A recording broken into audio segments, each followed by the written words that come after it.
here's your host, Daren Wendell. What's up, you fish freaks? Welcome to episode number 73 of the KFO show, Kayak Fishing Obsessed, brought to you by myself, the Wendell Fishing YouTube channel, guys. I consider really you my number one sponsor. And so thank you guys so much for listening in. If you haven't been over to the Wendell Fishing channel, over 1,500 videos. I do daily shorts, daily community posts, bi-weekly podcasts, typically a weekly video, sometimes two. Over 10.5 million views, strong and growing. So thank you all who are part of that. If you're not on YouTube, however, you're on Facebook. I got a Kayak Fishing Freaks page. We are probably a week away from hitting 20,000 members. So pretty excited about that. Love to see you over there. And the latest and greatest here is we finished up the Knucklehead 4-month tournament. The main event is happening in 2 weeks. I'll be traveling down to Lake Gunnersville and facing off against Team Fluke Master, Team Chad Hoover, Team all kinds of other people who will be taking second, third, fourth, and fifth place because I'm not traveling 10 hours for second place, folks. And so I believe we have the team to do it.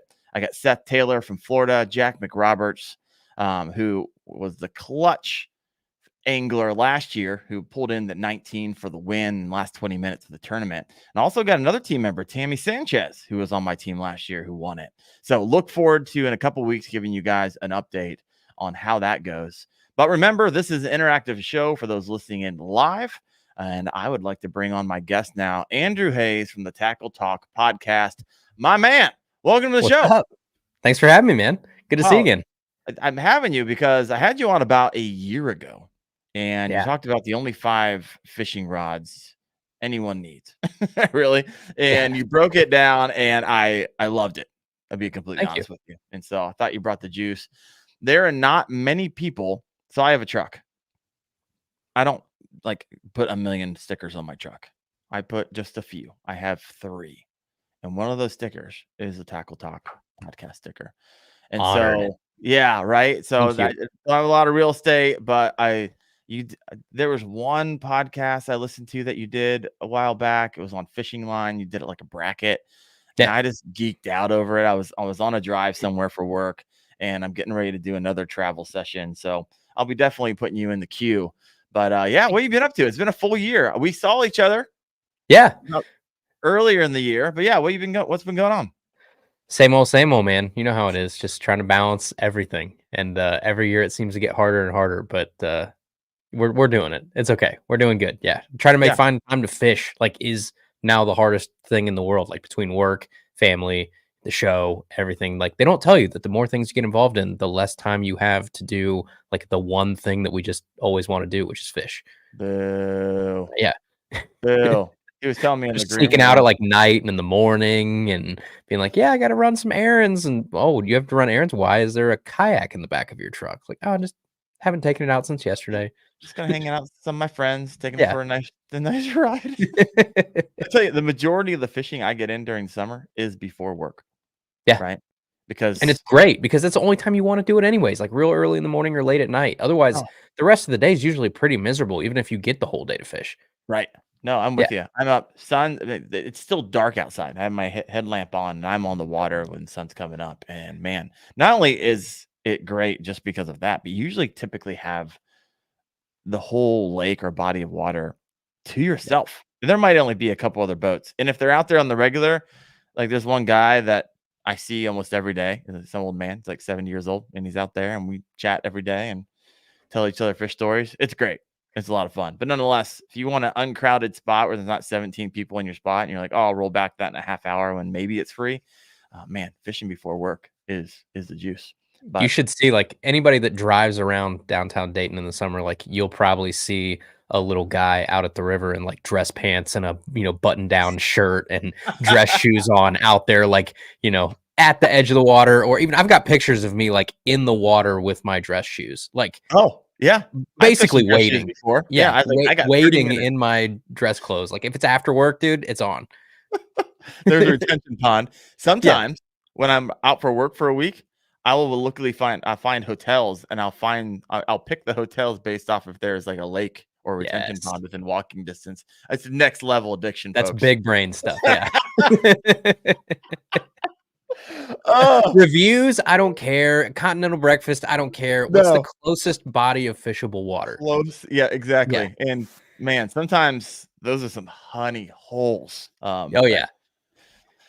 Tonight, guys, we are going to be talking about fall bass fishing and what you can do to pick up some big bass, especially here in October. So, just so you know, we both live in the same state. So, if you're from Ohio, around the surrounding areas, a lot of what we'll be talking about is what works around here, at least what works for us. But, man, I want to talk about a bunch of myths that kind of surround fall bass fishing. So, we'll touch base there. But let's first get this started. Right. One, I was trying to find this. This is unrelated. I was trying to find this. What are you up to on listens when it comes to the Tackle Talk podcast? Because last time I talked to you it was over a mil.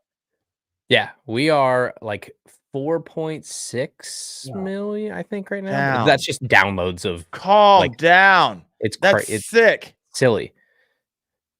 That is sick. It's just silly for just Yeah. me sitting in a spare bedroom talking to myself once a week about fish. I love it. Congratulations. I tip my hat Thanks, to you. man. It didn't It is happen cool. overnight. It's 5 years in the making. So this Yeah. didn't happen overnight. Yeah. No. Wow, that's pretty awesome. All right, let's head into some fall bass fishing stuff. You just did a recent podcast. I didn't have time to listen to it. So let's chat a bit right now. You talked about what are three baits that you're downsizing in the fall, because everything you hear everywhere, every video, size down, size down, size down, right? And you have to typically you just typically have a hatch that just happens. So the reason you want to size down, because a lot of these smaller bait, they're smaller, and that's what the bass are used to nailing. But I have a tendency also to size up, so we'll talk about that in a little bit too. But I believe you talked about, from your thumbnail, 3 baits that you do size down. So walk us through what goes in your mind when someone says that. Yeah. So I'll never forget. I never really thought about this too much until it was one of the guests we had on. I can't remember. And this was like early on. So it might have been like, I think it was Wheeler maybe, where he was talking about, because he's a Midwest guy too. I mean, he's from Indiana. So right next door, fishing kind of similar water. And he was like, dude, the big thing in the fall, and this was one of the first time I heard people break it down, and it made sense to me. And again, this is years ago, where he's like, small bait is key in the fall. He's like, if you're on a lake that has a shad hatch, those shad are getting to that, 2.5, 3.5 inch length. And that's what these fish are like chasing around in the ball, all fall long. So he's like, you match that. And so that was like the first time that it started to click. And then since then, what's been probably 2, 3, maybe 4 years from this point, it's like I've really tried to take that into account. Now, the one thing that's interesting is that's for certain lakes, and for certain lakes that makes sense. For other ones, the shad growth can be all over the place. All over the so board. When you're talking about these lakes where you're upsizing or something, it might just make sense for that lake. I was talking on last week's episode that like there is a lake 10 minutes from my house I can drive to right now, and the average shad size is probably 6 to 10 inches. Yeah. Huge shad, overgrown shad, because shad. Yeah, because the bass population sucks. And so at that lake, there's not a whole lot to keep the shad in check. And so the shad just overrun the lake. And we'll have shad kills where you'll walk the shore of the lake and there will just be bass-sized shad all over the place. And so that lake, they don't have the giant, schools of 2 to 3 inch that are the primary forage. I mean, those fish over there, they're getting their, whatever they can get their mouth on. So it's like they're eating 6, 7, 8, 9 inch shad too. But for a lot of lakes that have a healthy, predator population stuff, you are looking at that 3, maybe 3.5 inch length that you're trying to imitate this time of year. So that takes you down to like for you. Yeah. Because you said 10 minutes. You got terrible bath population. That's why the gizzard says. I feel bad for you. Welcome to Dayton, Ohio. We were talking in the green room, folks. That I live up here in Northeast Ohio, and he was just ripping off like well-known lakes for bass fishing. Oh, you're by Mosquito and Portage Lakes and Nemesilla, and he was just going down the line. I was like, Erie's like an hour away from me, and so people literally. I have a smorgasbord of some of the best bass fisheries in Ohio, all within an hour drive. Yeah. And I've got actual lakes that you put a boat on. I bet I've got 3 within an hour.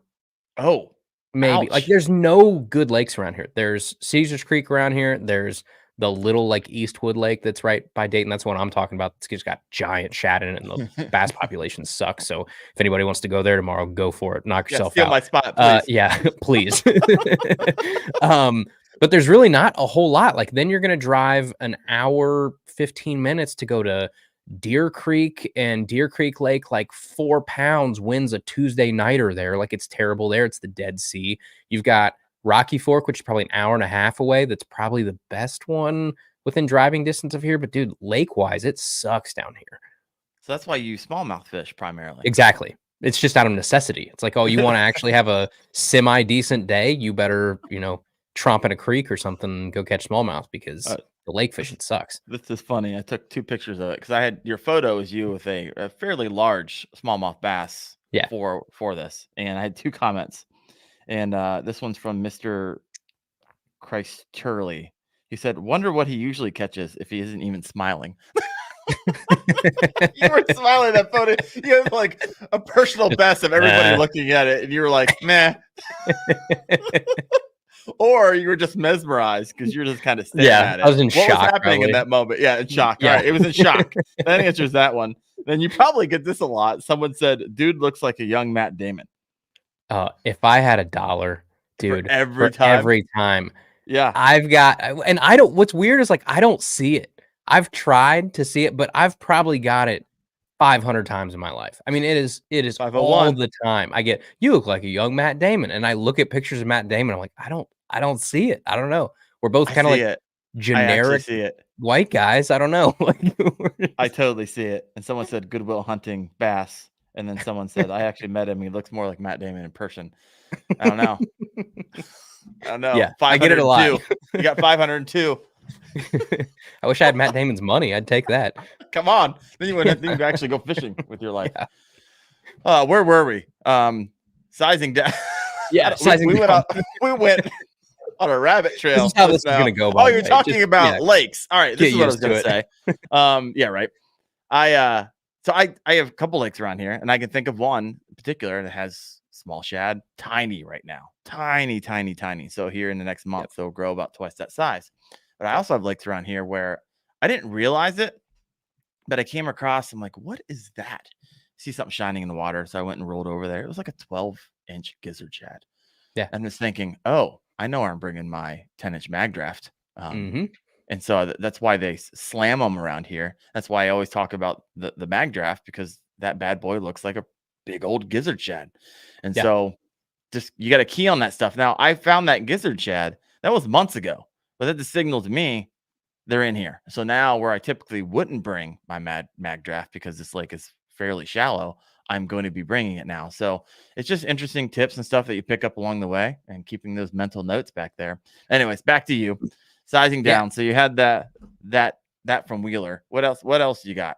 Yeah. So, but what you say about like bringing, a big mag draft or a big glide or something to like any lake, the thing that I've learned there too is those fish will come out. I've thrown a 6-7 inch glide in a place that I know there's not much, if any, forage that's that size that you're talking about, right? Where everything's small, and those fish will still come out and clobber it. I mean, they eat themselves. They eat other bass. They eat all kinds of stuff. So it's like if they see something that looks vulnerable, they don't really care what species we as humans think it's trying to imitate. They see a bait fish profile or a fish profile of some sort that they think that they can take. They're going to go take a swipe at it. And that's the beautiful part about like a mag draft or big glides or something. It's all trebles.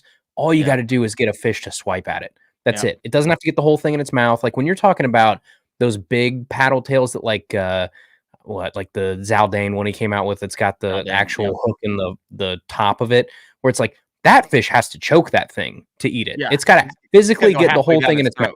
Right. Yeah. For anything that's got trebles, you just got to piss it off enough for it to go up and take a swing at it. That's it. And you can catch that fish. Yeah. So that's the other thing too, is like just because smaller shad or whatever are not naturally there does not mean that you can't go there and throw that big bait, because you will still get bit on it. But if you're trying to be as natural as possible, something more on like that 2.5 inch is probably going to be it versus. So what are you showing for those listening in? Yeah, so this is a local company. It's actually a little south of you too. Big Joshy Swimbaits. It's big Ohio staple down here. I mean, everybody throws big joshies. But this is a 2.75-inch, just a gizzard shad, and then you've got something like 7-inch shad. So very different. If I can figure out how to do that, Yeah. very different sizes, obviously, of your profile. But at the end of the day, in the fall, both are going to work. It's just a matter of time and place. The other thing, if we're talking about like downsizing, is that you can downsize almost any technique that you want. So a good example is like this is a little spinnerbait made by a company called Battle Baits, and this spinnerbait is tiny. I mean, it's probably 2.75, maybe 3 with blade, like all included. But the thing with that is like you're not sacrificing with a bait like this. I mean, this still probably has, I don't know, I'm guessing that's a 3/8 probably that I've got in my hand right now. You're not sacrificing weight, you're not sacrificing quality, you're just making your profile more compact. And so you're playing off of those smaller, more natural fish. The other thing that you can do is if you want to have a smaller profile, but you still want to have, I don't know how to word this, I guess. If you want the actual bait part to look small and look like you're matching the natural shad, but you want something to kind of draw in maybe bigger fish, look at a chandelier rig. There it is. Go for like an A rig or something. Now, what I'm holding in my hand is not legal to throw in Ohio. Legal, yeah. You got 2 extra hooks on there. we gotta cut 2 of those off before we actually go out and throw it. But but that's a good example too. It's like people think of the Alabama rig as a winter bait.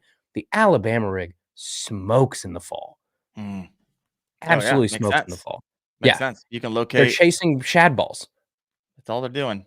Yeah. You can find them, which electronics help. That's for dang sure. I know around here I'll find them suspended in 25 feet and they'll be 15 feet down there. And I see them all over my side scan and my down scan. And I would never have been able to see them. I went years without a fish finder or having one that actually showed me anything worth seeing down below. So man, that's awesome. So Jig Masters. So that's one of your buddies, right? So those you pair those always with Big Joshy. Now I remember when I met you at the met you in person, you were talking about this a little bit. Walk us through what we chatted about at your booth, because you're selling the hooks for your buddy because you're like, hey, there's nothing better out there for this than this hook. Yep. So like if you take out one thing in the fall, like just a minnow style bait on some sort of jig head, you can throw all day long, any lake, in the Midwest, and you're totally fine. This is a Big Joshy 2.75 gizzard shad. And then on the front, this is the Jig Masters sled head. So both these are Ohio companies too, which is cool. Big Joshy out of Columbus, and then Jig Masters is out of like around Bowling Green, Ohio. So on the northwest side of the state, I guess. But if you want to look at like a hook that is just made for this type of bait, you've got a nice sled head, which this helps if it'll focus there. There you go. So since it's a sled head, this thing helps it rock not quite as much as like a ball head. So if you have a ball head and you're, swimming this thing, it's going to go like, 3 to 9 o'clock, like back and forth, back and forth, back and forth. With something like a sled head, it keeps it more like 10 to 2. Yeah.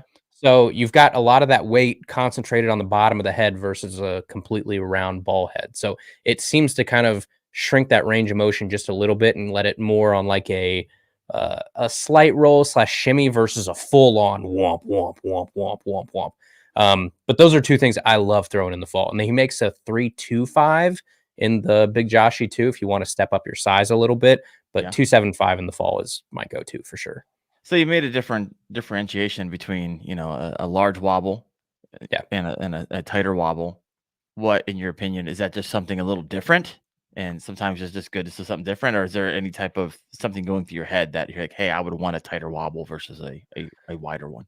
Well, as water temps cool down, I want a tighter wobble. So I guess that's probably more for like end of fall. But at the end of fall, we've talked about it all the time. You go like flat-sided cranks. You've got lipless blade baits start playing because you want this type of thing versus this type of thing.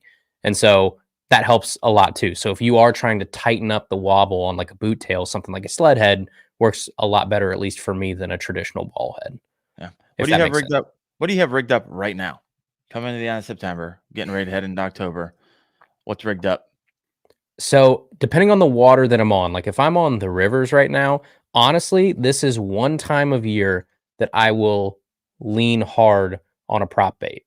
Okay. So I will go out because right now, like if you're fishing a creek or you're fishing a river or something with a lot of moving water, those fish are going up to the heavy current and they're sitting in the heavy current. And they're just feeding, or they're right off the heavy current, sitting in that little slack water on the eddy, and they're waiting for stuff to pass by, and they just go out and annihilate it. So the problem with that is like working a topwater in that type of environment where the current is so fast is tough. So what I lean on with this is like the good thing about a prop bait is it floats. So you can have that buzzbait action without having to keep that buzzbait going Moving. so fast, or, you know, it's hard to do when you're coming with the current too. So like if you cast up current and you bring it down the natural way like you're supposed to, just trying to keep up with the slack to keep a buzzbait up on the water is borderline impossible sometimes if you're in really, really heavy current, where with a prop bait, it floats. So it keeps it up there. So really what I like to do is make that kind of like, you know, 10 o'clock or 2 o'clock cast where I'm down current, and you kind of catacorner it so that you're still coming down current, but you're coming across a little bit too. So it's not coming straight down, and you get that resistance of the cross current as well. So it props that thing and a lot easier. So I lean on a prop bait hard this time of year when they actually get up in that really nasty stuff and in the fast current. If I'm on like a lake, then I typically go more toward your like popper profiles because I want to milk those spots. So I'm going around that shallow cover or right over that shallow cover on that big flat that those fish are moving up on. Another big bait that you're going to want to throw if you're like, you know, say you're in 6-7 foot and you're going over a brush pile, a big spook just draws those fish up. If you need that extra drawing power to get that fish to come up out of, you know, 5, 6, 7, 8, 9 feet and really shoot up, a walking spook, for some reason, I don't know if it's the pattern. I think they probably look at it and they see that walking back and forth, and it's predictable enough that they're just down there and they know like trajectory wise where to go at it. Where with a popper, a little bit more erratic. With a buzz bait, it might be going too fast and they're like, you know, I'm not going to get up there in time for that. It's a lot of energy. It's going to be gone by the time I have another thought about it. Yep. It's kind of a happy medium. Now, any particular sizes? You brought up your Zara spook. You brought up your that wasn't river to sea. What was that? Chapo? The popper? Or no, this was the Chapo. So this is a Berkeley one. Got it. But any of them. What are the sizes on this? Yeah, so the Berkeley is like? So I like, now the only problem is I'm going to talk out of both sides of my mouth here for a second, but the Chapo is a 90. I think a 90 size whopper plopper, Chapo, you know, Guggen, whatever you throw is fine. I don't care. I'm not here to try and sell you a brand on something, but you know, whatever you throw with that, I love the 90 size because it is just the perfect profile that I want out of it. The only problem is I think a 90 size is the worst moving out of all Chapo, whopper plopper sizes in the world, because it is the one that has the most likeliness to spin on itself. So if you've ever thrown, you know, a whopper plopper or a Chapo or whatever, that 90 size is the one that you're just like, why are you death rolling on me? I just took you out of the package. I've caught like 2 fish on you. There's no excuse. Why are you death rolling? It's just something about that size that has some issues. So, you know, one thing you can do to help with that, keep your rod tip up. I know it's annoying to have to do, and with a prop bait, you want to be able to just kind of come down and sort of crank like normal. But yeah, if you keep that rod tip up, then it keeps that pressure point of that line pointed up, and it keeps the nose up of that bait, and you won't have a tendency to roll as much. It's just annoying. I hate working a prop bait with my rod sticking straight up, but sometimes you just have to do it. See, I like the 75s, the fatter bodies on them. I like how those plop through. They definitely are friendlier to not roll on you too. The 75s are than the 90s. Yeah. Whiter Rhino says, getting a call over here from my fishing buddies. Don't you know I have a show tonight? Come on. Popular dude. Yeah, right. Whiter Rhino 74 says, yep, they roll like crazy. Got a question here from Ryan Fuller. Question: how far do you walk your spooks? Like 10 feet, 10 inch side to side, or do you jerk rod like 2 inch side to side? What action is you're talking like I think he's talking about the rod, right? Like 10 inches side to side would be a long way to walk a spook, I think. I mean, if it's going 10 inches, like 10 inches this way, 10 inches this way, that's more like glide bait type really range of motion. So really what I'm doing is I'm getting a cadence where it feels natural to me, but also like as soon as it stops that, I don't know, I'm not a physicist, so I don't know the word here, but like inertia or whatever of wanting to move to the left, you capitalize on that, to the right, to the left, to the right. I don't let it like set, because if you let it set too long too, then sometimes it'll start to veer a little bit. You want this really consistent back and forth. So usually for me, it's probably like it's probably around that cadence, somewhere around there that I'm working a spook. Got it. Whiter Rhino says, I just got the spin and image. Haven't got to try it yet. See if it rolls or not. I'm not even sure what he's talking about here. I think that might be the Headin that came out with. They came out with like a spitting image and a spinning image. Basically, like, you know, Headin. I think it was Headin. Is it Headin or Norman or one of those like older brands came out with some more new shapes of baits. So they kind of like had, you know, a whopper plopper kind of knockoff or whatever you want to call it, right? But their version of like a prop bait that came out. I think that's what that is. Okay, right on. So what else do you have hooked up right now? Right now, so another thing I do have a glide bait on that I'll take with me almost anywhere that I go, just in case, like you said, right? As much as we're going to talk about, downsizing, you're also going to have those situations where you just want to like try and be able to draw something out of cover. This is going to do it better than anything else I've ever found. A big glide bait will get those big fish that are just hunkered down in that lay down or whatever to come out and at least take a look at what's going on versus, you know, just back there and avoiding your Ned rig for the 15th cast or whatever it is. That's the beauty of the Chad, especially if you have FFS, you're able to see how that thing has drawing power. Now, they don't always commit, right? No. But you at least pull them out there, be like, I'll see you in about 25 minutes, my friend. With something else to put right down there in front of your face. We've got some hilarious stories of these. So my buddy Ryan that I fish with a whole lot, I think this might have been close to last fall, actually. So it's either late summer, real early fall. We were fishing an area we fish a lot. And I threw a big glide up against this giant tree that was down under a bridge that we had fished 100 times, right? And we've never caught anything giant out of it. You catch fish out of it, but nothing giant. And we're in the kayaks, and I'm working a giant glide bait parallel to this log. And I see what looks like a carp come out of the log and come toward my kayak and is just following and nosing on that glide bait as I'm working it back. And I was like, and then as it gets closer, it's a smallmouth. And it is a smallmouth that is just, it has no sense of urgency whatsoever. It is just meandering behind this thing like, that's new. Never seen that before. I'm going to come out of this log and take a look at that. And it got boat side, and I killed it, and I tried to like get it to commit. Nothing. And it just turned around lazily and swam right back to that log jam. And I was like, Ryan, cast over here. Like, I just saw the biggest smallmouth I've seen in 2 years come out of this thing. He casts a spinnerbait in there, and this is to, you know, the point that you were talking about a second ago. He casts a follow-up bait in there, and that fish, it just got it just enough fired up and curious and, you know, mobile out of there. It smoked his spinnerbait first cast, and he sets the hook. This fish jumps out of the water like Free Willy style, spits the spinnerbait, and just ends up in the log jam. Yeah. It touched the bottom of your hand. Yeah. It was terrible. Yeah. It was down and everything. It was so bad. But I was like, but to your point, right, where it's like, okay, you have this fish show itself and you get it a little bit fired up or a little bit mobile or at least not lazy and gets out of that brush pile. And then you're like, okay, this fish is now, I think anyway, at least a little bit more catchable. You've got it interest peaked. You've got it a little bit more active than it was before. Even if you don't catch it on that glide bait. I can't stop thinking of Free Willy right now and the slow motion of that kid with his hand up in the air. High-fiving a smallmouth. 5 minutes as he touched the belly as the smallmouth comes over. I can't. It looked like Free Willy, dude. It was huge. Such a big fish.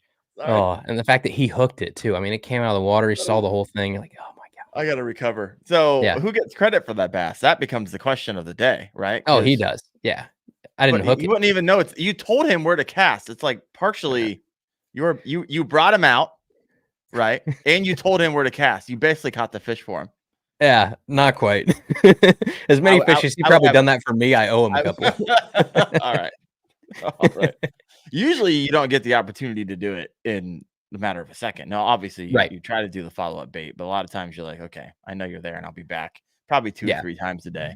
To see if it's kind of the beauty of having a buddy with you too, where you can kind of tag team something where, you know, if you're by yourself, then you got to back out of there without spooking it. You got to give it time to reset. And I was like, dude, just go cast right there. Like, I'm not going to move. I'm not going to touch a motor. I'm not going to touch a paddle. I'm not going to do anything. I'm not going to disturb anything. Just throw right there. Oh my gosh. Yeah. Got me all jacked up. One that got away. Smallmouth fishing. I was just editing some videos early today when I was in Pennsylvania, smallmouth fishing. Now, they weren't free willies, but I went to this one hole. I think my brother and I caught around 50 smallmouth in like an hour and a half. They were just loaded. Jeez. Absolutely loaded. Now, they weren't anything over 15 inches, but nonetheless, it's still fun. But 50 fish in a row is, I don't care what size they are. And it's the first time he's ever caught a smallmouth before. And I literally, you ruined first cast. I'm like, hey, cast right over there where that water's coming around the eddy and around the big old blah, blah, blah. And he throws it in within a fraction of a second. Smallmouth nails it. And he just starts laughing. He's like, this is a smallmouth? Like, yeah, that's a freaking smallmouth. Like, throw it again. And we had the best weekend. My gosh. He's never going to be able to like replicate that ever No. again. You just completely ruined him with the first time smallmouth fishing. You're like, it's super easy. You just throw over there and in half a second, you've got a fish on. Just throw a freaking wacky worm where I tell you to in the spot that's taken me years to dial in. And then just catch a hand over fish. The only time you can do that any time of year is during the spawn. You literally can't just go catch 1,000 smallmouth. Oh my gosh. So good. So good. Anything else you got hooked up? Or what are you getting ready to tie on that you haven't tied on yet going into October? Yeah. So in October, I'll probably like one of the things, I don't know if it's necessarily because of the switch from September to October, but one of the things that I will start to break out more and more and more is that little micro buzz from Jig Masters. The real little like 3-inch. I got one right here, I think. Again, talk about small, just quintessential fall baits. Oh, yeah. That is a 3-inch micro buzz bait. Got like 45 thou wire on it, real thick wire. It's got a screw lock on it, that sort of altered sled head to make sure that it tries to stay a little bit more vertical than normal. And it helps it rise up a little bit so that it doesn't take as fast a speed to keep this bait up, because I wanted this bait to be able to crawl real easy. And then you put like a 3-inch grub on the back or a little Strike King Baby Rage Menace or something on the back of this thing and just kind of like wake it on top of the water, and it's awesome. Nice. Yeah, they're sweet. So I'll start breaking that out more and more as the weather gets a little bit cooler. I'll lean on the Alabama rig even more, obviously, once the weather starts to turn. There'll be a time where we're in like November where you won't be able to get an A rig out of my hand. So that'll become more and more of a player as it gets colder, but I will start to break it out like right now, like mid-September all the way through. End of winter, honestly. Yeah, well, right before we can't get our kayaks out there because it's literally icing over. So here's a question. I'm having World's Worth Fishing on, and he's a massive bait maker. Over 100,000 people following him, which is pretty awesome. But we were having this conversation like, hey, this is what I want to talk about. How realistic is too realistic? So we were talking about a minute ago, right? Okay, you want to match the hatch, kind of you want to trying to match the size if you can see them. And so I look forward to having that conversation with him about how realistic is too realistic. Because at the end of the day, there's also stupid fuzzy dice baits out there, right? Yep. Those will smash it. And then I'm fishing the Emo Kamushi Q-Bomb or whatever it's called. It's just a round bait with a bunch of tentacles sticking out the side. And then a poop bait, the same thing. It looks like a Yamatanuki with it looks like a hairy Yamatanuki. At the end of the day, sometimes if it's just a piece of protein and it happens to be conveniently in front of their face, they're gonna smash it. So for you, how much weight do you put into the realism of your baits?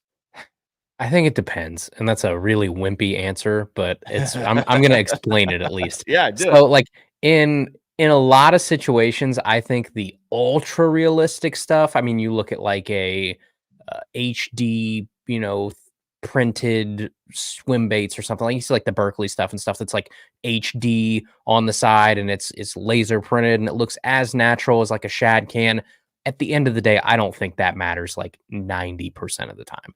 Like I think at the end of the day, it's the shape, the profile, and right time, right place. Like I think as long as it doesn't look so ungodly ridiculous that they're like, that is not food, I am not going to eat that, which we've seen that's pretty tough to do with bass. As long as its size requirements are small enough, you can shape it with almost anything and it'll go after it. Now a hairy Yamatanuki. I gotta bring up a photo of this stupid thing while you continue.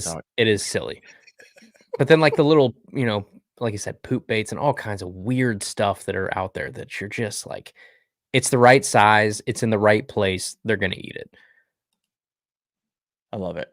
How much? Oh my gosh, here I got it. I want to show you guys what I'm talking about. I know those of you are listening in are probably like, "What are you guys talking about right now?" I don't want a free chance to spin and save. Fish USA. Oh, I know what website you're on. Everybody knows what website you're on. Everybody knows. All right, let's share my screen here. So this is That's where I get my Alabama rigs, by the way. Oh, do you? Nice. Same website. Yeah. All right. So this is the. Let me remove this banner. Oh, you are on a different website than I thought you were, actually. What'd you think? Where did you think I was? I thought you were on Temu. Oh no! Oh, that thing's ridiculous. Like you got to spin 12 times. Spin. You got to spin to leave this page. You got to spin. Never mind. Yes. Anyways, this is the G-Crack Emo Kamushi soft bait. Look how dumb this thing looks. Yeah. Isn't that ridiculous? It is crazy. So that looks like nothing. Yeah, it looks like a little underwater bug, honestly, is what it looks like. You know what's really cool? So someone told me this. One of the biology people we had on one time was talking about this. The shapes of things, like you want to talk about natural things that might just appeal to a fish's, I don't even know what sense, right? Just that it knows that that's something that biologically it relates to. Have you ever looked at like the shapes of microorganisms? The shapes, like if you would look at them under a microscope, a lot of them look like the shapes of our creature baits today. Okay. It's really trippy. Go and look up, like after this is over, or people listening, go and look up like pond microorganisms and look at the weird shapes that these things have. They look like sweet beavers or, I don't know, any sort of creature bait, trench hogs, like stuff like that, right? It's all of these just weird, symmetrical, alien type looking baits under a microscope or shapes under a microscope, and they have a lot of resemblance to a lot of our creature baits in fishing. Interesting. Yeah. So I don't know if there's some sort of like thing in their mind where they're like, that's something that I biologically know that is natural. I don't know. It tripped me out. I had a guy talk about this one time where he's like, dude, look at them all up. It's crazy. I mean, it's a reach, but then again, we don't know, right? Right. So yeah. Why does not? It matter to the fish? No, but there's some credence to it being a naturally occurring in nature shape. I'm game for the conversation. I love that stuff. Yeah, I just did a video on the colors that bass actually see. Right. Yeah. And it was with the cones and rods doing the research. Yeah. The reds and greens. They got two rods in their eyes. So I'll explain it real fast if you didn't watch the video. If you want to go into deeper, head over there. And there's actually, I put the filter in there if you want to run your own lures through there. But essentially at the end of the day, what we're looking at is when humans can only see, we see with three cones, right? Red, blue, green. And we have a myriad of colors because of it. However, if we're missing the blue cone, it's called something called tritanopia. And so the best way to and that's the same amount of cones that bass have, essentially, is they're missing the blue as well. So they have a much limited spectrum of color. And so the best way, I guess, for us to kind of imagine what a bass can see is to find a filter that removes the blue cone. And then you can actually see what bass see, which is usually much more muted on across the board, right? And all your chartreuses turn essentially white with like a pink hue, and all of your blues turn to a muted green, and it's really fascinating. Go check out this video, and it really makes you think. I was like, oh, if everybody really knew this and kind of leaned into it, lures typically catch the fishermen, right? Yeah. And so we're like, oh man.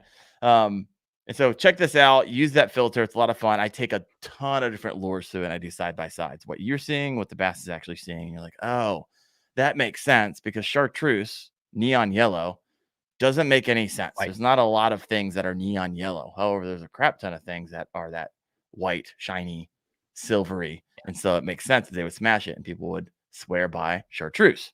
So anyways, go check that out. How much weight do you put into it? Color, lures, and so forth and so on. Yeah. So the weird part you got to think about too is like, yes, there's the missing of blue cones. So they have that weird sight, but also what color naturally does underwater.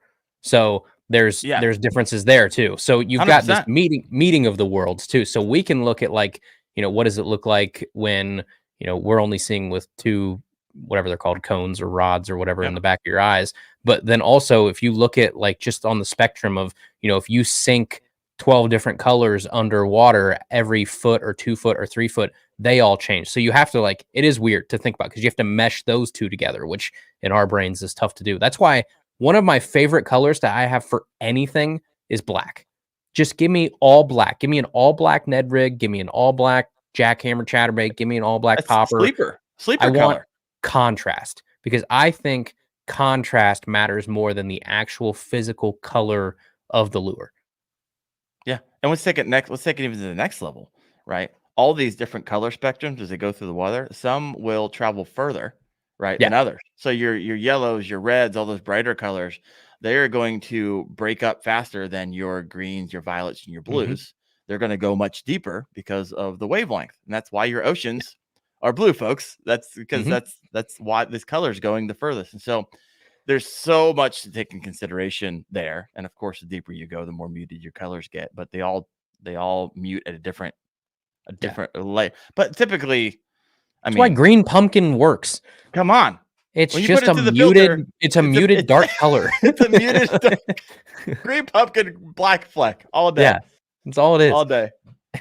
Oh, that was fun. I will say one of my favorite things to do with like a natural green pumpkin or whatever, for instance, I think every green pumpkin jig should have like half green pumpkin strands and half black strands. Because again, you get just that little itty bitty bit of contrast. I don't care what the actual two colors are, but if you look at a crawl has dark and light spots on it. It's got like the ribbing on it. The belly can look different than the back of it. Like there usually is some sort of two-tone to it. I don't care what the colors are, if it's bright red and dark red, if it's brown and orange or whatever it is, right? Depending on your craws and your seasons and stuff. But I just wish that every green pumpkin jig or every green pumpkin anything had a little bit, like you said, of that black fleck in it or a black streak or just something to give that bait contrast too. I just wish that everything would do that. Yeah. All right. So let's hop into the next section that we have here. So I've been looking up a bunch of falsities, myths that people kind of throw out there during the fall. And it's interesting because I've kind of heard these in one form or fashion. I get a ton of comments, tens of thousands, I think, of comments on YouTube since I've started 3 years ago. A lot. I don't know if tens of thousands, but thousands for sure. And I hear these things and responses that people say all the time because everyone loves to rebuttal everything you say on YouTube. Not a problem. And so a lot of things you kind of hear is I retire my topwater lures in the fall. I know, right? What? I hear it though. Size down once the summer. Everyone kind of equates summer with frog fishing, and then it gets colder. They kind of retire those things and start going to your spinner baits and everything that looks like a bait fish. So obviously you debunked that one. We have. I guess I should back up. It depends on where in the country you're at. Because that's the thing that I forget sometimes where I'm like, dude, fall is great. And there's some dude in Florida like, fall sucks. What are you talking about? September, if you're in Alabama, September's the worst month of the year probably, right? Or one of them. So that's the other thing too, is like I have my Midwest hat on all the time. All the time. That's all I think about. I don't care about you in California or Florida or Texas or whatever. I got my Midwest hat on and fall is king. But yeah, I guess if you're in like, the dog days of whatever down in Florida or Texas or somewhere, maybe you don't break out the top water. I don't know. But around here, if that dude is anywhere even close to the Midwest, he's just wrong. Yeah, no, this is interesting. So I'm going to read off a bunch of things that I read, and these are from articles that have been published. And I'm going to have kind of a choose your own adventure. Feel free to talk about any of these, right? So we have, and I know these are blanket statements, but bass are essentially, they go inactive during the fall and cold weather. Only deep waters are productive. Only shallow waters are productive. That one's interesting because we can talk about that in a minute as well. Fall bass are just hard to locate. You have to go shallow, like I said. You have to match the hatch. And so there's just a few myths. Now, obviously, you and I have been doing this a long time, but there might have been a time in your fishing early on where you're like, oh, I heard this and believed it for a moment until I learned more about it. So let's talk about fall fishing can be tough.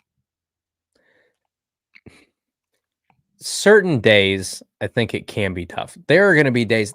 Fall is the one time of year around here where you can have the most magical day of the year, though. Like if everything lines up, there is nothing better in Ohio. I will put, in pre-spawn, post-spawn, whatever, I don't care. Spring, set it aside. Fall, you can have the best day of the year in late September through October, and then probably early November. Like this time right now, you can just go out and have those magical days. Now, any season can have tough days, right? If you have a day that comes out and it's bluebird skies, there's not a bit of wind, it's hot for some reason, like unseasonably hot. Yeah, you can have a terrible day. You can have a terrible day any time of year.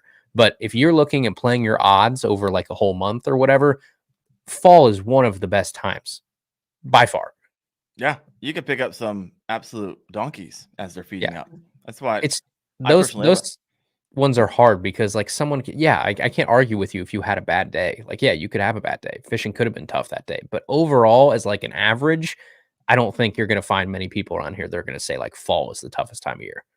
I feel like a lot of people actually hang up their rods after Labor Day, right? Deer Like, season. Well, your fair weather fishermen definitely do. That's true. But I also feel like a lot of people will do that because we had the fall. I'm coming to the end of the fall transition literally, I was on a pattern. I knew they were. I was slamming them. And then the first couple of weeks in September, I was still hitting them, but not at the rate of which I was. And they just weren't in the same places, and they're moving all around, right?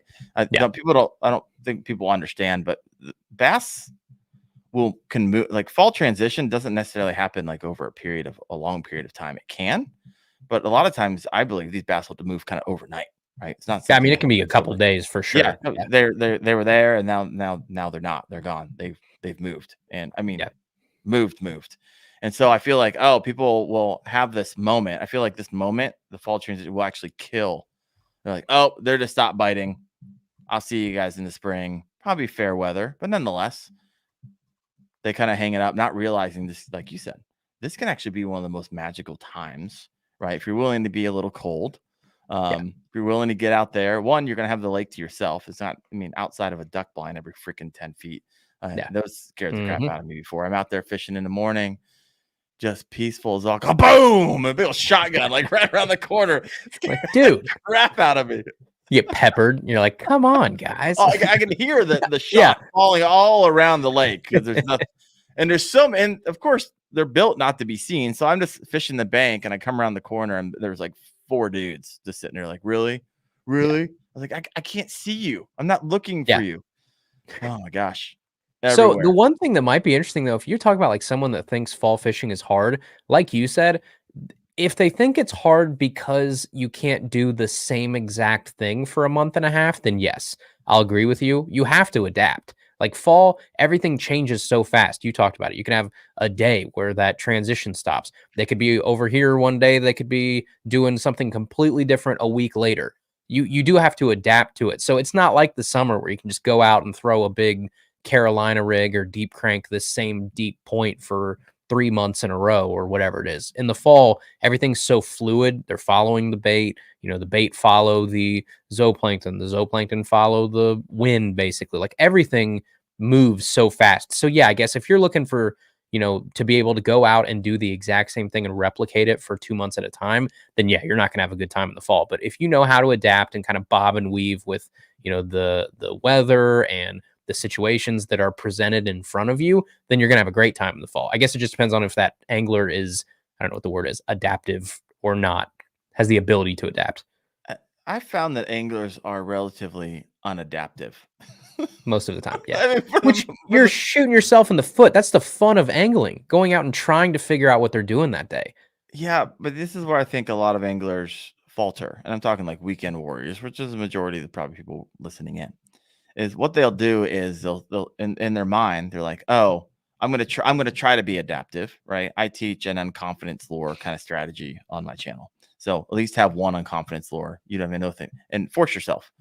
And I was just I'm selling my mower right now. This is a side story. And this guy comes up yesterday and he's telling me how I was like, what do you usually fish? And he sees my fishing wall. I got kayaks hanging from my ceiling and they're all on the floor. They're everywhere. So we end up having like a 30-minute conversation about fishing. Love it. My wife's like, where you been? It's like, sorry, the guy coming to pick up the mower, he was an angler. it was all over at that point.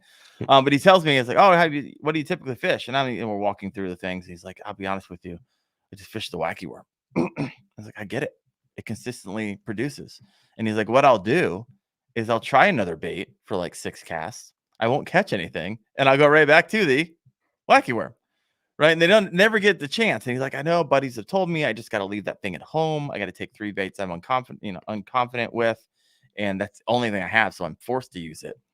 And that's really how you start breaking that cycle.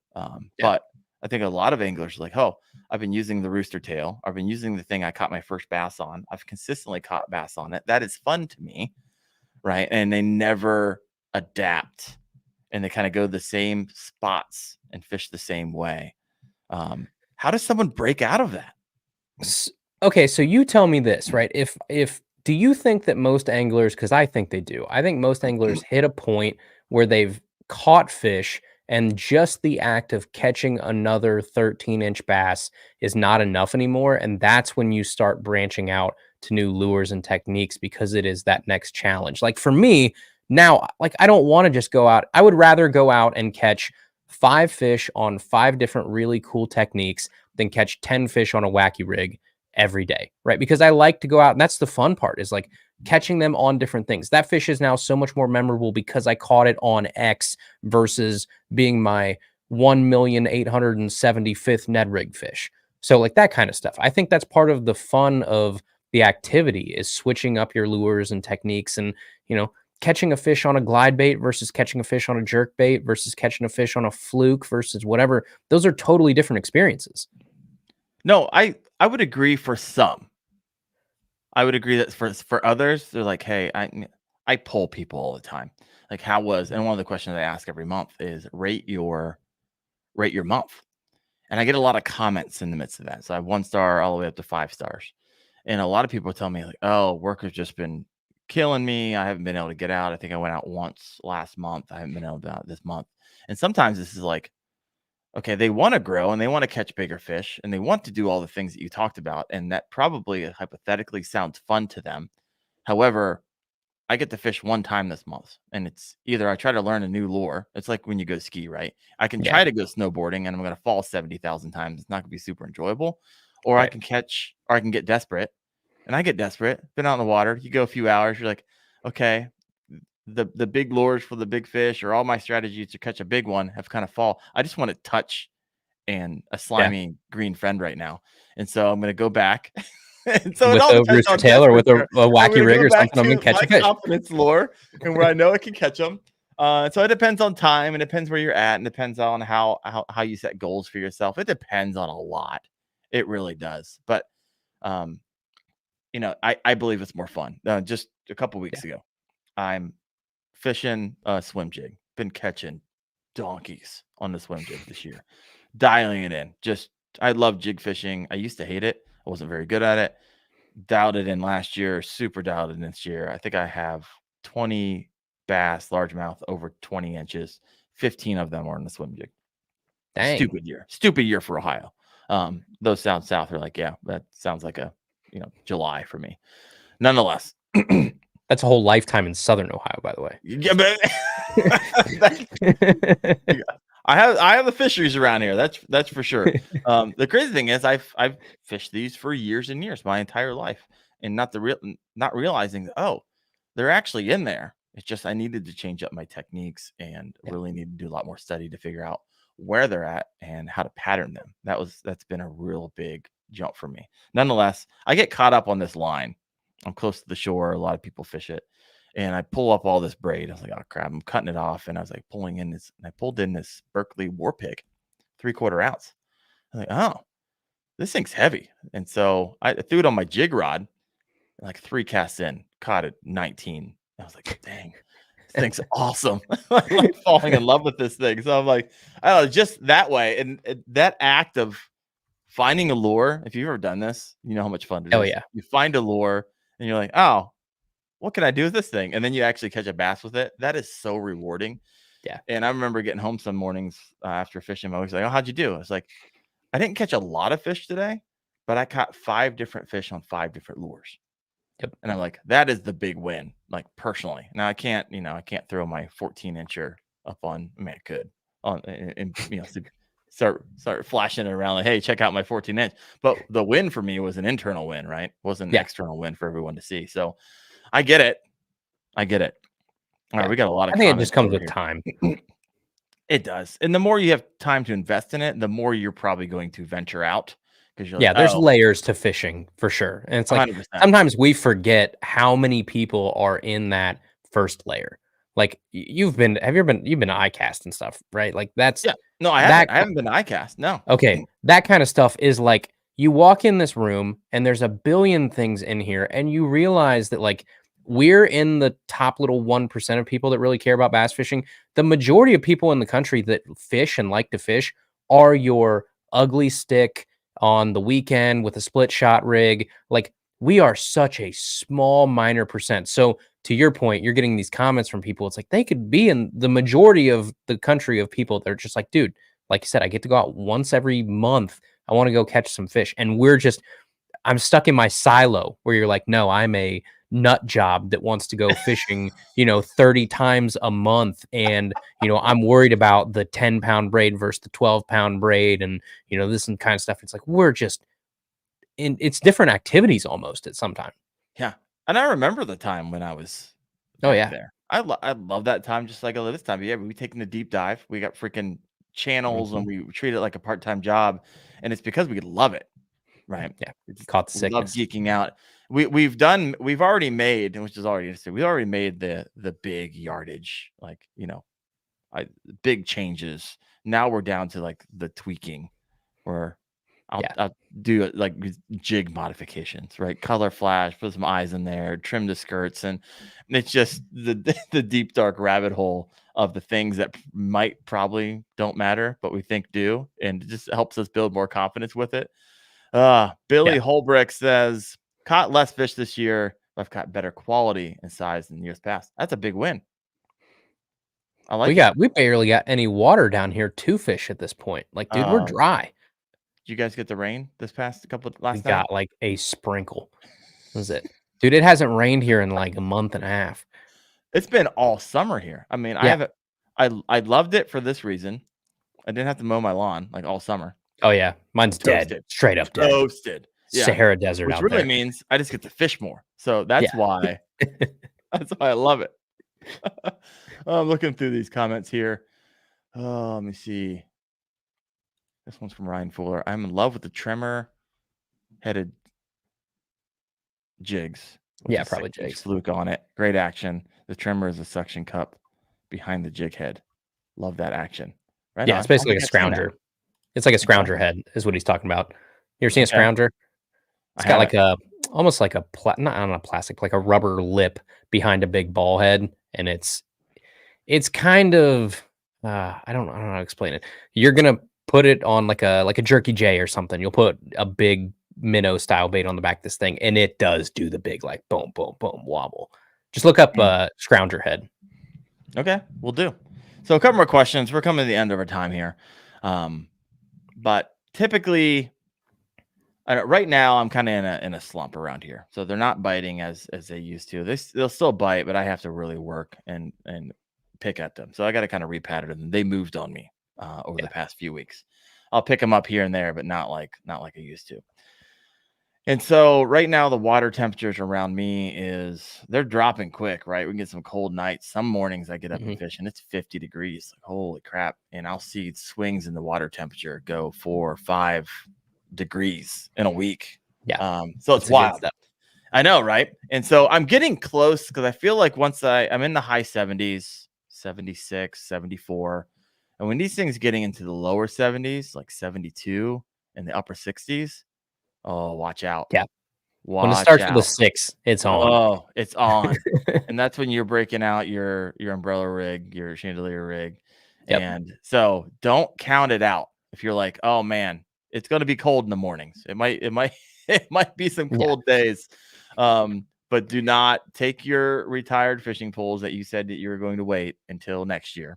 Right. And I'm just going to go deer hunting and go out there and pick up and have the time of your life. I feel like a lot of people give up too early. So anyways, what in your opinion are fish doing right now, and what will they be doing all the way through fall? So help people understand. It might infer how they fish, where they fish, what they fish with. Yeah. The real simple answer is they're eating. So, however your body of water sets up, because that could be totally different, right? So, if I'm in a river, I'm going to where the easiest buffet of fish are going to be for these fish to eat. So, like if they're smallmouth, river smallmouth, they are going to try and find the place where they can sit and have the biggest mass of bait coming by them while sitting in one or, a small area. So they're going up to dams. If the, the next natural cutoff in that river system, they're going to sit there, they're going to find that little slack water, that eddy or something, or they're going to set up in like around some big laydown or something off a big bend where there's a big current seam that comes right through the middle of it, somewhere where they just have access to a bunch of bait. Now, if you're in a traditional state park lake or something, start to find like your creek arms and stuff that run into that state park lake. You hear that all the time. Like find the big coves, find the big creeks, and just go up them, because those bait fish will push back there. The shad, obviously, then the bass follow. So you're finding that kind of stuff too. This isn't the time of year where I'm really like out in the middle of the lake chasing around stuff with electronics. For the most part, I am like, pushing up shallow. I'm trying to find feeder creeks or something like that. The other thing, you don't want to really fish deep anyway, because that thermocline and that lake starts to turn over and those fish are going to be above that thermocline. So you're not really going to want to go fish the deepest part of your lake. You have to save that for like, a completely different time of year. Yeah, that was July and August Yeah, for me. that's I was like out there just picking them up. middle of the lake, and just yeah. deep crank, big rock points, big 1 ounce football jigs, and have yourself a time. This is not the time you want to go out there and do that. Yeah, this You're going to is spend a perfect lot of for time and catch 0 fish. There you go. This is the great time. If you like to beat up the banks, this is continue to do that. Like you said, find the shallow areas, keep your eyes open, because a lot of times, especially it's harder when it's windy, because a lot of times you can't see it. Yeah. But when it's not windy, when you're paddling or when you're pedaling your motor, a lot of times I have a tendency to look down at my phone, like if I'm traveling one point to the next. Yeah. But look up and look out 50, 60, 70 yards. You'll see disturbances on the top of the water. You'll see bait fish. You might not hear it, but you can see it at a distance. And I literally have just I see something 30 yards away. I'll motor down, go over there, throw it, boom, nail it, stop. Just wait for another disturbance. Boom, 40 yards away. I'll motor over there, and they're still hitting. They're still feeding. They've stunned them. They're coming around. There's groups of them. And I've done that all day long, and picked them up. So keep your eye out for those bait fish, the disturbances, the topwater hits, and just chase them around all day. You're gonna have the time of your life. You'll even see sometimes where like the bait fish aren't breaking the surface of the water at all, but if you get up close enough, you can see the shimmer of them, where they're almost doing the same thing they do up the top, but they're busting like this far below the surface. This happened to me last weekend. I saw this real weird thing happening, like you're talking about, 40, 50 yards away. I was like, what is going on over there? And I motor over there, and these like tiny little, probably, 1.5 inch, 2 inch bait fish, millions of them are over there. And they're just, I think they were getting blown up on from below, but they weren't actually coming up and breaking the surface. It was just like, you saw the shimmer. It looked like confetti. Yeah, it was like confetti in the water, but they were all doing it all at once. So I cast in there and started catching fish. It's like that kind of stuff. You're looking for visual Something's cues. eating them. If they're moving like that and shining you, something's down there. I feel like that's a missed opportunity a lot of times. So be on the lookout, far in the distance, anything that looks weird. Paddle, motor, pedal drive on over there, and you'll pick them up. All right, little fun little game I like to play sometimes at the end is overrated, underrated. Sometimes it has nothing to do with fishing. Sometimes it does. And so I go back and forth. And so this is where I love to get interaction from those of you listening in live. I'll read your comments as well. So I want to answer along with us. But Andrew, underrated, overrated, Chat GPT. I've never used it. Oh, you've never used it? I've never used it. I don't know how to use it. I don't know where it's at. I've heard people talk about it. I don't know how to get it. It's Do I download? Is it an app? What is it? My life. You just go and just type in Chat GPT in your browser bar. For what? What are you using it for? What you want to know what I use it for? This is gonna blow your mind. So I use it at work all the time, right? I'm constantly writing people, and I'm not really great grammatically. I'm not a writer. I don't pretend to be. And so I'll literally just prompt it after I write something and be like, make this sound professional. And I change up a couple things and I send out the email. What? Yeah, it's stupid. Like you can write grants with it. Like, hey, take this information and write me a 4-page grant. It'll write me a 4-page grant. I'll make it 3-page. It'll make. I'm gonna have it write my episodes. You can. Write me an hour episode about whatever. I've done this. I use it to get ideas sometimes. Huh. I'll be like, give me 20 title ideas for YouTube. And I prompt what I want it to be about. Like, give me 15 viral titles. And I go through, I'll pick one. I kind of like that one. Give me 15 more. Huh. It's stupid. It writes all of my descriptions for my YouTube videos. Like, write me a 3-sentence intro based off of this script. Done. I just change it. It just saves me so much freaking time. Like, the robots are going to take over the world. I love it. All right, we got some comments here. Whoa. And you haven't used it before. Never used it. Wow. I've heard of it, obviously, but I had no idea it did all that kind of stuff. I knew kids were like using it in school to cheat and stuff. That was about it. 100%. 100%. I'm using it as a professional to kind of cheat in a way, not actually cheat. I'm not plagiarizing anything, but all right, we see we got a lot of people over here. Charlie's Anders Fishing, overrated, underrated. No, I thought he was going to answer that. Bass Raft said overrated. Jigs, never used Chat GPT either. Overrated. A lot of overrated. Underrated in the professional world. Overrated in fishing. Interesting. Okay. Huh. Ryan, tell me why you say it's overrated in fishing. Like, where have you seen? That's fascinating to me. Charlie Anders Fishing says you can also input a script and get it to make it sound like a pirate. That's what I use it for the most. It can write papers 10 times better and faster than I can. What? Can we just go back to put in a script and get it to make it sound like a pirate? That would be amazing. All the puns that you can possibly think of. I can't believe you haven't used Chat GPT. No. Nope. All right. This is it. Sometimes I'll go through and I'm like, I have to put keywords into a YouTube video. Yeah. Give me keywords based off of this script. Under 500 characters. Go. Done. Yeah, I know, right? It's scary world. I'm not ready for this yet.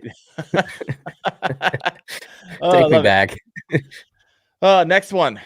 Overrated, underrated. The Yak Attack Blackpack. Overrated. Keep talking. Overrated. This is coming from someone that uses no sort of crate or anything. I just throw everything in a giant pile behind me in my kayak, and it's a complete cluster. So zero organization whatsoever in my kayak. Is ironic, because if you wanted one tomorrow, you could get one for free. Yeah, no. Well, that's the other thing. I don't take anything free. Like, that's the weird part about what I do. I don't take free stuff. Okay.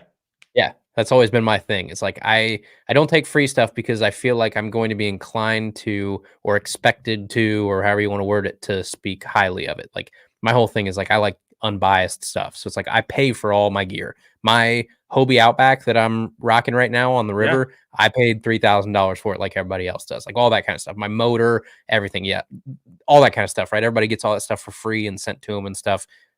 I don't do that. So that's always like the blessing and the curse of the type of show that I started, is like I have to buy all my stuff. But no, I don't think, what are they, like $150 or something? They're expensive, they range right? For like 140, 180 based off the size.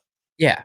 No, if you look at my kayak, I just take everything and just throw it in the back behind my seat, and it's just a giant cluster. And then any baits that I'm using, there's a little, almost like a hatch right by your feet on the Hobie Outbacks. I just throw everything in there. It's all in one giant pile. Everything's tangled together and whatever. Like, I have zero organization. All right. So you're like, I could buy one. Here's the thing. If you set that rule for yourself, you essentially is like, hey, I can buy all these things if I wanted to. It's now if I want to, right? Yeah. So I don't want to pay $150 for a milk crate. How about a milk crate? At least get a milk crate. Come on, I can do a milk crate. Yeah, I could do a milk crate. I'm not paying, $150 for a piece of plastic milk crate. I'm not doing that. You just said everything just in the back of your kayak. I love it. My gosh. All right, we got overrated, underrated. Overrated, price is overrated. Okay, that's an interesting distinction. Too expensive. Ryan Fuller said, if you have 5 million downloads on a podcast, you can afford it. That's big facts.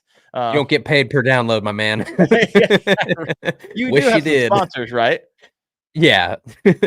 That's good. Yeah. Let me see what else we got. Want to get the track pad. It's expensive, but a great product. Great, expensive. Christmas present. I love it. Milk crate. Awesome. Love it. All right, let's go to another underrated, overrated. I love all of the feedback we're getting here. Underrated, overrated, minimalism.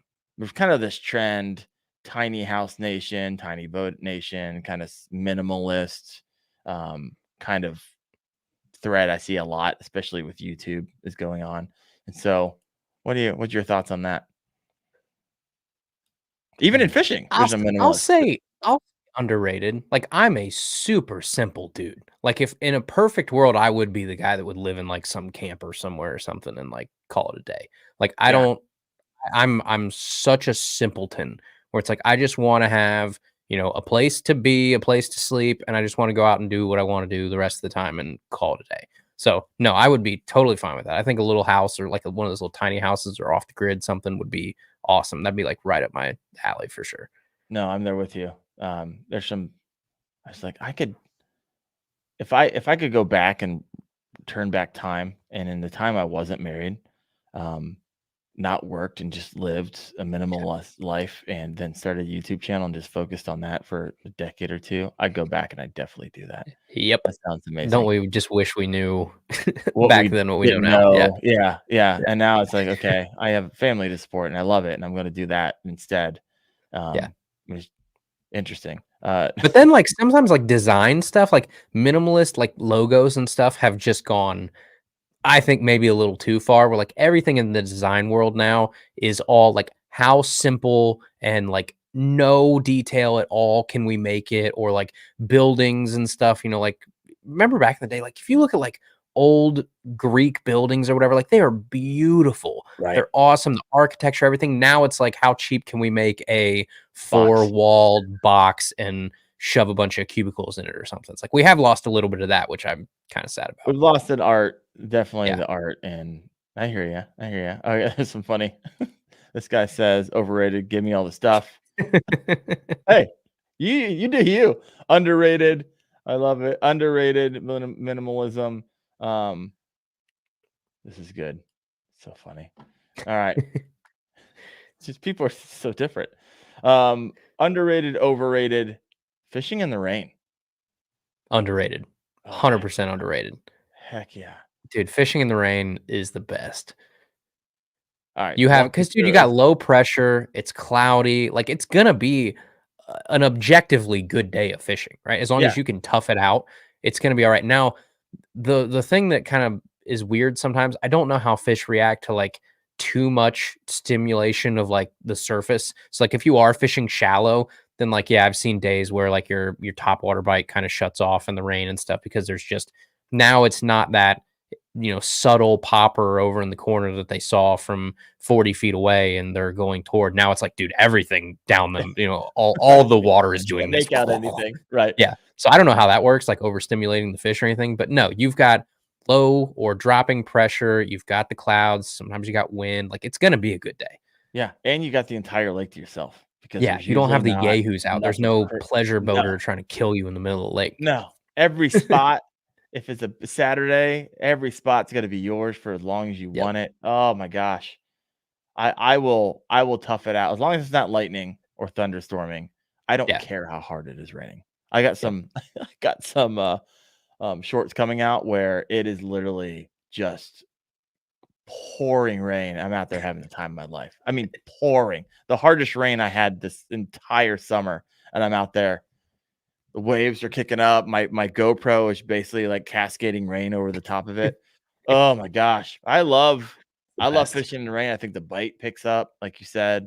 All the conditions are there for the bite to just pick up, and you just slam them. So I got a lot of underrated.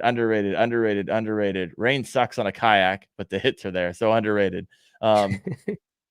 Fishing in the snow, underrated. What? Who? Come on, low life. Dude, fishing in the snow is kind of sweet. I fished in the snow. I don't usually catch a whole lot, but I fished in the snow before. But it is a time of year where they're super predictable. It's like you just find the deep hole and you just drag a net or something.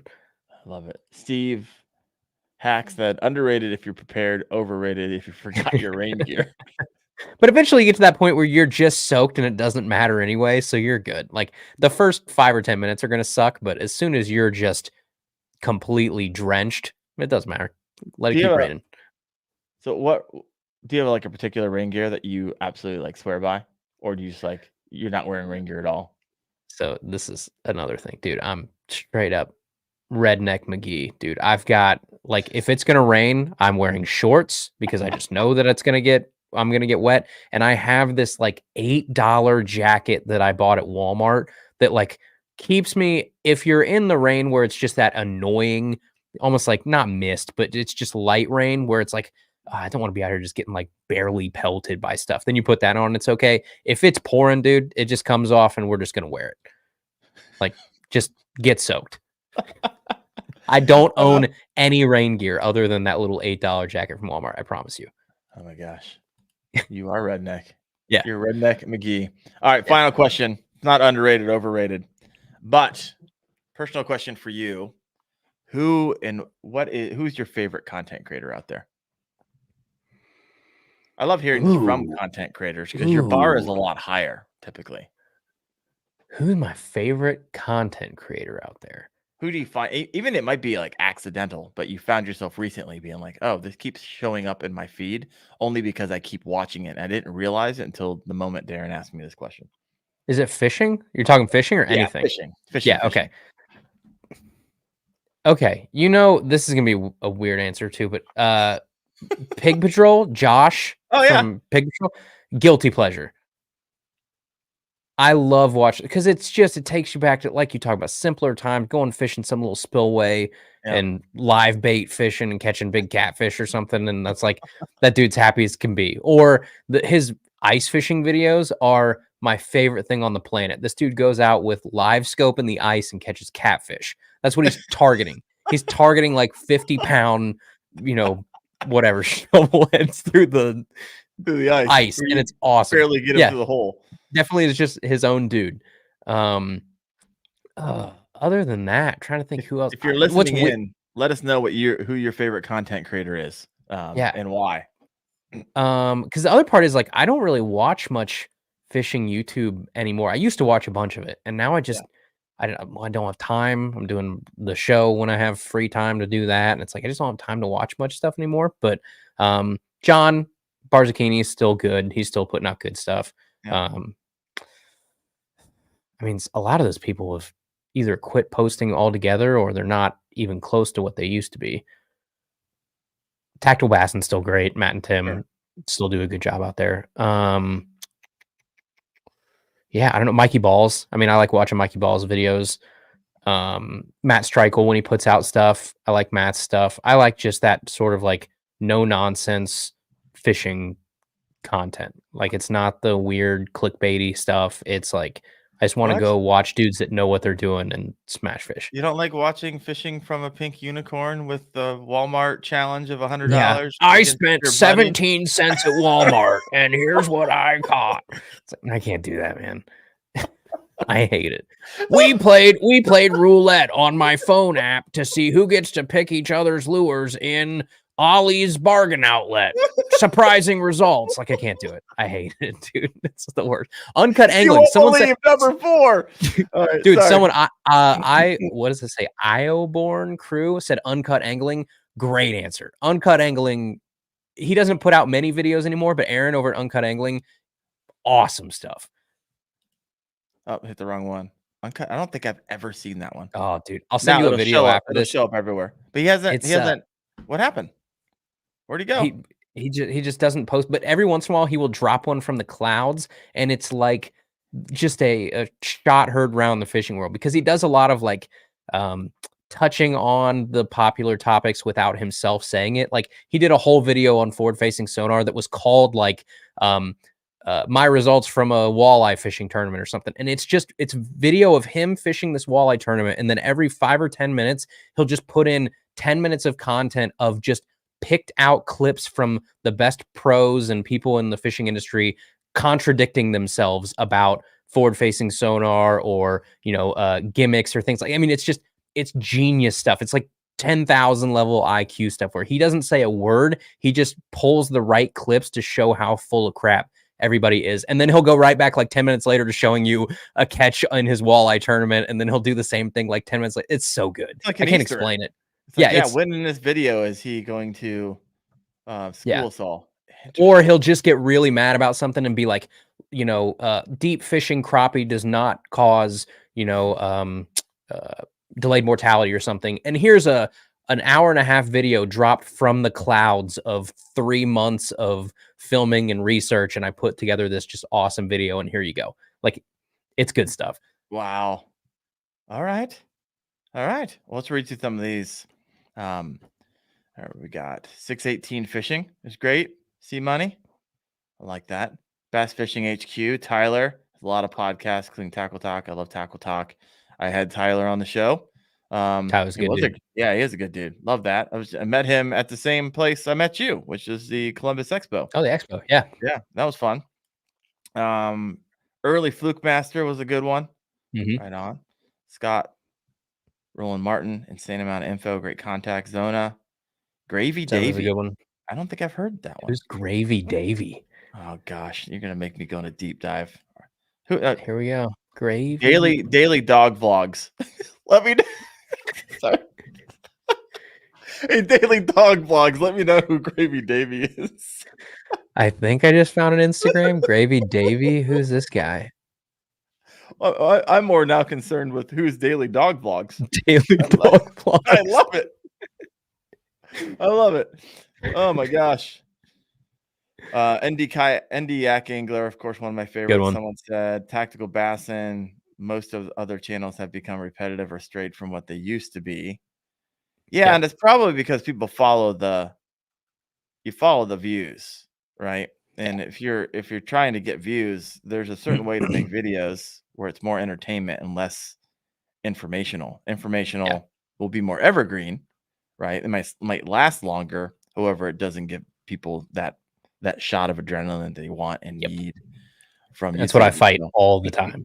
It's like our show is like, it is not the flashy clickbaity type thing. Like, it's the stuff that's just, it's never going to be the thing to like completely take off and everybody lose their mind over, but you just hope that like the people that do listen to it like get something out of it.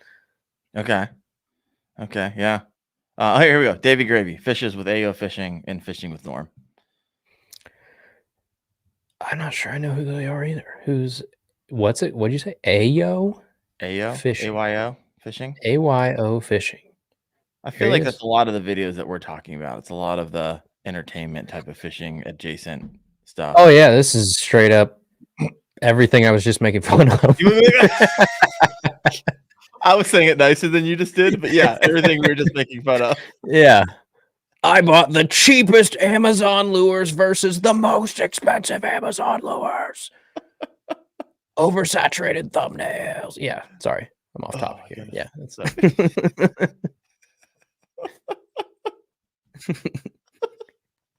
I want to hire that person that does the monster truck and then have them read just all the people that are like Monster Jam's coming to town this week.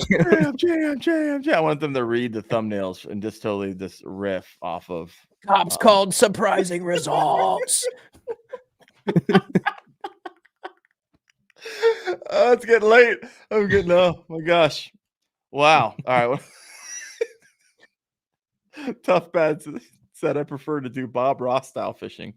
I don't even understand really what that means. Bob Ross, like the old painter, the guy that had like the Happy Clouds, Bob Ross. You know, what would Bob Ross style fishing be? I don't know. Tough Bass, you're gonna have to explain that. What? Oh, there you go. You got the rails, folks. The video style. Of Bob Ross. I mean, he is technically like the original ASMR, if you think about it. Oh yeah. Like a homie started that. Everyone I think fell in love with just the and just that sound. He's like it's original. Do you know all of his paintings off that show? I forget what the show is called. That they're all locked up in a building. Yeah, you can't buy them because they all went into the foundation. You guys look this up. It's crazy. There's just a trove of Bob Ross paintings somewhere. Thousands of them, and they're really hard to find one. If he did it on the show, it's in the foundation, and the foundation had them all locked up, and they're not out there hanging on people's walls. It's crazy. If you want to take a deep dive on that, it's a fascinating story. Tough Bass. I will give him, since we were laughing. He said, yeah, a lot less entertainment. Like, I think he was coming in late on the earlier comment, and so we're taking it out of context. So, all right, sorry. When laughing at you, I just had. He said, "What did I start?" I just been laughing. Went off the rails. Tough Bass. Laughing is. We got Tough Bass and Daily Dog vlogs just going. I'm going to spend the next hour looking up Bob Ross and taking a deep, dark rabbit hole dive into that. And also, I've spent the subsequent hour just watching Daily Dog vlogs. I love this. All right, we're wrapping this bad boy up. It's going off the rails. Hey, thank you so much. I love having you on. It's always a good time. And yeah, thanks. Hopefully someone listening in were like, hey, I didn't think of it that way. And I'm not going to give up and fall. And I'm going to take something that was talked about today. And hopefully you guys will get out there, catch more bass, bigger bass, put them in your kayak, put them in your boat. And yeah, at the end of the day, that's where we want. So thank you so much, Andrew. Thank you for your time. I know that you have a crazy job. You got a family, new kid. Congratulations, by the way. Thank you. So I look forward to having him back on. And I don't know, a few more months next year sometime. It'll be good times. Appreciate it. Thanks, man. All right. Thanks, everyone. See you in a couple of weeks on the Kayak Fishing Obsessed podcast. You have a good one.